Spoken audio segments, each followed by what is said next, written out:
तेजस्विनावधीतमस्तु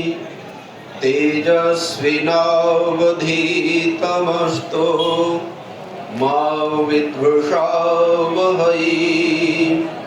ओम शांति शांति शांति। अंतर्राष्ट्रीय आर्य महासम्मेलन के अवसर पर आर्य समाज की स्थापना के 150 वर्ष पूर्ण होने के शुभ अवसर पर उपस्थित सार्वदेशिक आर्य पुरोहित सभा के प्रधान पूज्य आचार्य प्रेमपाल शास्त्री जी, जो अपने जीवन की पूर्ण समय को महर्षि दयानंद सरस्वती और आर्य समाज की सेवा के लिए समर्पित कर रहे हैं, इस मंच का कुशल संचालन कर रहे आर्य जगत के प्रतिष्ठित विद्वान जो डिग्री कॉलेज से सेवानिवृत्त हैं, पूज्य आचार्य सत्यकाम शर्मा जी, और सार्वदेशिक आर्य पुरोहित सभा के महामंत्री पूज्य आचार्य नरेंद्र शास्त्री जी, जो मुंबई से चलकर के यहाँ पर उपस्थित हुए। आर्य सार्वदेशिक आर्य पुरोहित सभा के कोषाध्यक्ष आचार्य अभयदेव शास्त्री जी, माता और सज्जनों, अभी संस्कारों की चर्चा आप सुन रहे हैं कि किस किस प्रकार से संस्कारों को बढ़ाया जा सकता है। देखिए, संस्कार के बिना ये दुनिया कभी अच्छी नहीं बन सकती है। सब लोग चाहते हैं कि हमारा जीवन बहुत अच्छा हो, हमारा पास पड़ोस बहुत अच्छा हो, हमारा देश बहुत अच्छा हो और पूरी दुनिया बहुत अच्छी हो। लेकिन सज्जनों, इस सब के मूल में महर्षि दयानंद सरस्वती जी महाराज ने जो हमें संस्कार विधि दी है, उसके 16 संस्कार एकमात्र ऐसी पद्धति है जिससे आपका जीवन, आपका समाज और ये पूरा विश्व बहुत अच्छा बन सकता है, बहुत सुंदर बन सकता है।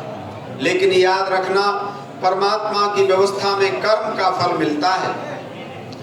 यदि हम बहुत जानकारी कर लें, आप बताइए, जानकारी प्राप्त करना अच्छा काम है कि बुरा काम है? नॉलेज प्राप्त करना अच्छा है कि बुरा है? ये पीछे वाले नहीं बोल रहे। अच्छा है। मान लीजिए मैंने जानकारी बहुत प्राप्त कर ली, 16 संस्कार सीख लिए और भी बहुत सारी विद्याएं सीख ली, लेकिन करता कुछ नहीं हो, हाथ पर हाथ रखे बैठा रहता हूं। आप बताइए, उस जानकारी का कोई फायदा मिलेगा? तो जो जानकारी करना बहुत अच्छी बात थी, बोलो बेकार हो जाएगी कि नहीं हो जाएगी? आर्यो संस्कार विधि जैसा महत्वपूर्ण ग्रंथ हमारे पास है, यदि हम उसका प्रयोग नहीं करेंगे तो ध्यान रखना, ऐसी स्थिति बन जाएगी जैसे बहुत जानकार व्यक्ति करता कुछ नहीं है, हाथ पर हाथ रख के बैठा रहता है। 16 संस्कारों में मैं आज आपके सामने अंतिम संस्कार की चर्चा करना चाहता हूं, क्योंकि मैंने कई जगह आचार्य जी पहले संस्कार से व्याख्यान शुरू किया तो लोग कहने लगे, जी तो हमारा टाइम निकल गया, अब हम पहला संस्कार नहीं कर सकते। और ये जो अंतिम संस्कार है, इसके लिए कोई मना नहीं कर सकता आप में से, या बोलो मना कर सकता है कोई? तो ध्यान से सुन लो। जैसे ही किसी का देहांत होता है सज्जनों, स्वामी दयानंद सरस्वती की विचारधारा को स्थापित करने का आपके पास बहुत अच्छा अवसर होता है। पहली बार समस्या आती है कि अब इस व्यक्ति के पैर किस ओर करके रखे जाएं, और इतनी बड़ी समस्या है, जितने लोग उतने ही विचार। अगर आप उत्तर प्रदेश में चले जाएंगे तो वो लोग कहेंगे गंगा जी की तरफ पैर करके रख दीजिए, और जितने कोई कहेगा इधर रख दीजिए, पश्चिम में कर दीजिए पैर। पर याद रखना सज्जनों, स्वामी दयानंद सरस्वती जी महाराज ने एक भी ऐसी बात नहीं छोड़ी है जिसका समाधान संस्कार विधि में न दिया। बड़ा सीधा सरल, और इतना सरल कर दिया स्वामी दयानंद जी महाराज ने संस्कारों को। उनके प्रचार और प्रसार की इतनी आवश्यकता है, स्वामी जी ने कहा अब जो है दक्षिण की ओर पैर करके इस सब को भूमि पर लिटा करके रखना है।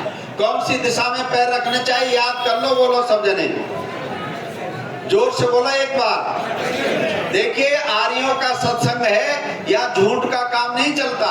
एक जगह सत्संग हो रहा पौराणिकों का, उन्होंने कहा जोर से बोलो, लोगों ने और जोर से बोल दिया फिर भी जो संचालन कर रहा था, उस जो बोल रहा था वक्ता, उसने कहा मैं नहीं सुनिया। और जोर से बोलो, लोगों ने और जोर से बोल दिया, फिर भी कहा मैं नहीं सुनिया। तो एक आर्य समाजी वहां बैठे थे, उन्होंने कहा भाई देखो, या तो इसके जो है कानों की जांच करवाओ, या तो ये ठीक सुनता नहीं है। लोग इतने चिल्ला या झूठ बोलता है, दो में से एक काम है। तो यहाँ ऐसा तो कुछ है नहीं।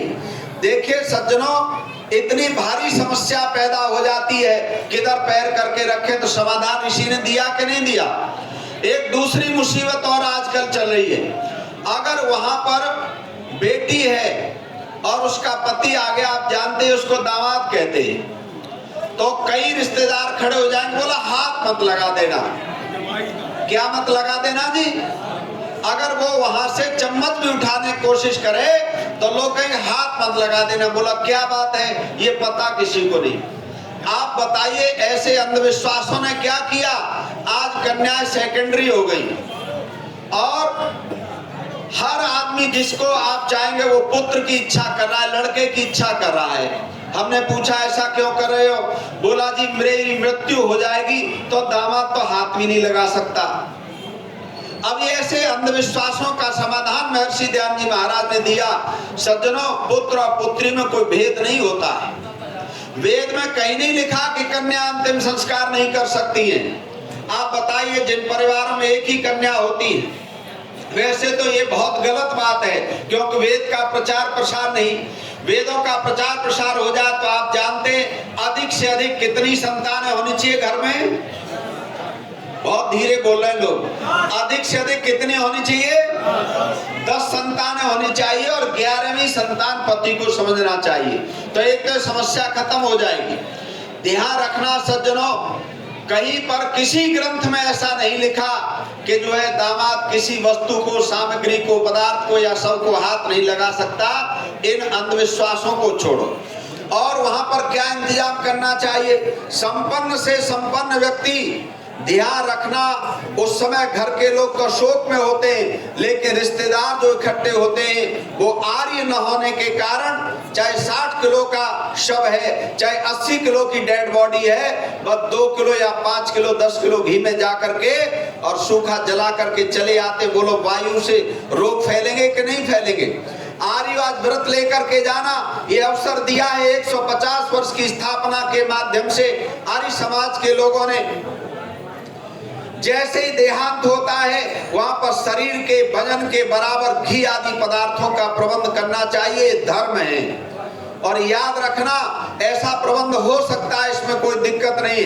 जब आप 8-8 गाड़ियां लेकर के अस्थियों के लिए हरिद्वार जा सकते हो, तो बोलो शरीर के भजन के बराबर घी का प्रबंध हो सकता है कि नहीं?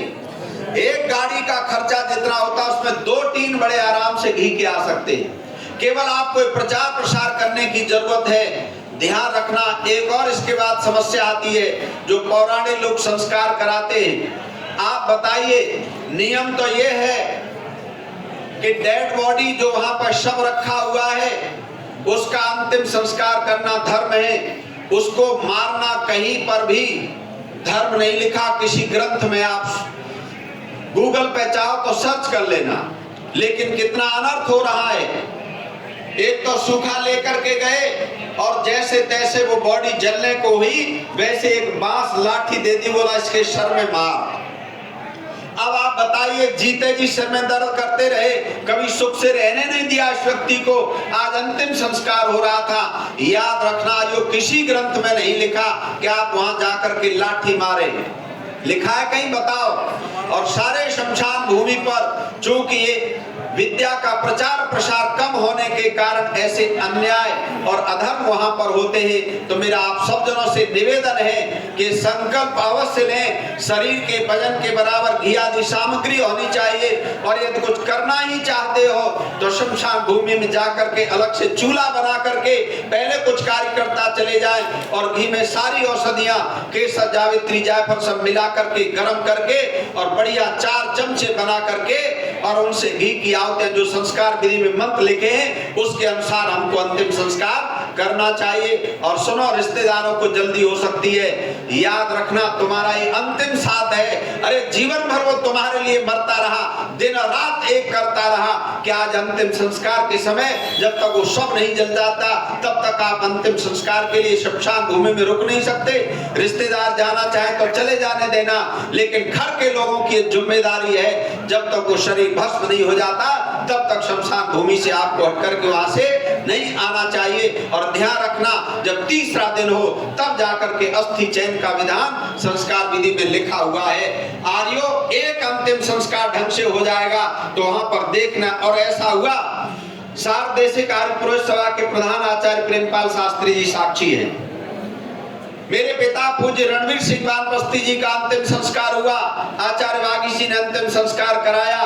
हमारे जो रिश्तेदार हैं वो जीवित हैं, अभी भी जीवित हैं। उन्होंने उसी समय कहा कि मेरा जब देहांत हो जाए तो मेरा अंतिम संस्कार इसी प्रकार से करा देना। पूज्य आचार्य जी वहां पर स्वयं उपस्थित थे। आर्यो, ऐसी बात नहीं है, काम को देख करके नई पीढ़ी के लोग प्रभावित होते हैं। आप अच्छी तरह से विधि पूर्वक करेंगे तो निश्चित रूप से लाभ मिलेगा, क्योंकि ही हमारा अंतिम साथ अपने प्रियजन के साथ में होता है। इसलिए आर्यो, ये संस्कार हम जरूर, और वहीं से आर्य समाज का प्रचार और प्रसार शुरू होगा। लोग कहेंगे कि हाँ, वास्तव में ये अच्छी विधि है, क्योंकि नहीं तो सब यदि जलाने पर दुर्गंध हुई तो वायु दूषित होगी, उससे जो रोग फैलेंगे उसका पाप संस्कार करने वालों को लगता है। इसलिए संबंधी लोग आजकल जो कपड़ा ले जाते हैं, बंद करो। अब कपड़े की व्यवस्था तो होती है, आप 1 किलो 2 किलो आधा किलो जिसकी जैसे सामर्थ्य है, 1 टीन जितना जो ले जा सकते रिश्तेदार, घी ले जाने का विधि शुरू करो। घी ले करके साथ में जाइए। कोई रिश्तेदार अगर आधा 1 किलो घी की परंपरा शुरू हो गई तो 1 आध कुंटल घी वहां पर आसानी से मिल जाएगा। कुछ अच्छे प्रयोग आपको समाज में करने ही पड़ेंगे। बहुत बहुत धन्यवाद आप सब जनों का।